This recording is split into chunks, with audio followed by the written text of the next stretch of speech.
Committee will come to order. Today we're meeting to review and examine the National Defense Strategy. What does success look like in Iran? Basically, what are the objectives that we are trying to achieve, and what does it look like when we go, okay, we've achieved our objectives, success, we're done, we're out?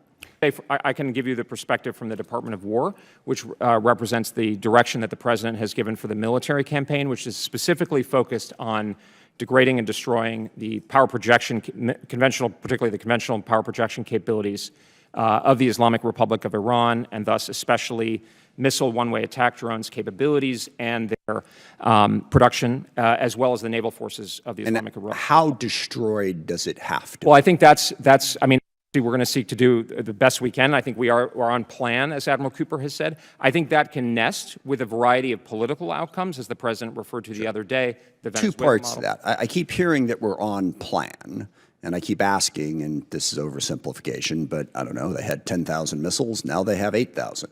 And I keep getting told, yeah, we don't really have those specific information yet.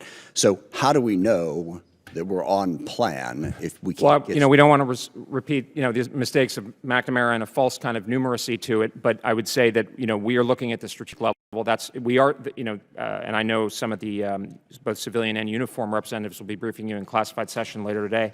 So obviously those numbers are important, but we're looking more at a strategic level at degrading the capabilities of the Islamic Republic, not only fielded forces, but the production capabilities. The lack of specifics on that are troubling in terms of how long this is going to last.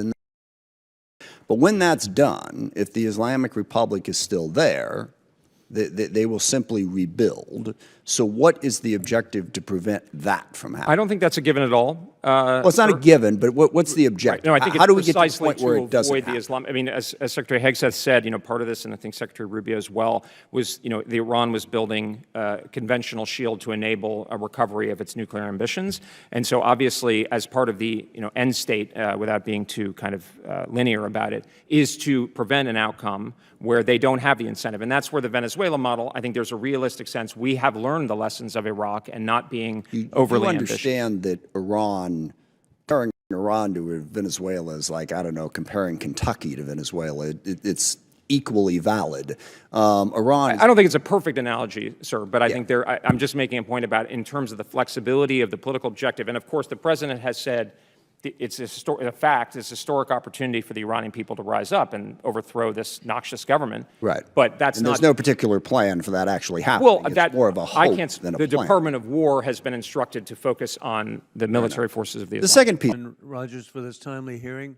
America, I believe, is in a conflict we didn't choose. Dictators with rule. Do you believe that Operation Epic Fury risked wasting the Department's limited resources needed to deter war with China? Mr. Wilson, I think that the Operation Epic Fury is actually an example of exactly what was talked about in the strategy. The threat posed by the Islamic Republic of Iran is explicitly detailed, and also the ability for the President to be able to take effective action against those threats. It's actually a validation of the approach towards allies and partners, because we see right now, obviously, Israel, a model ally, really taking the fight. But in the meantime, but also, if I could conclude, we're going to maintain every effort in success for Operation Epic Fury. Absolutely, we're committed to making sure that Operation Epic Fury is a success. Sir, I'd have to take that back. I'm not familiar with the specific issue, but I'll commit to promptly getting back to you on that.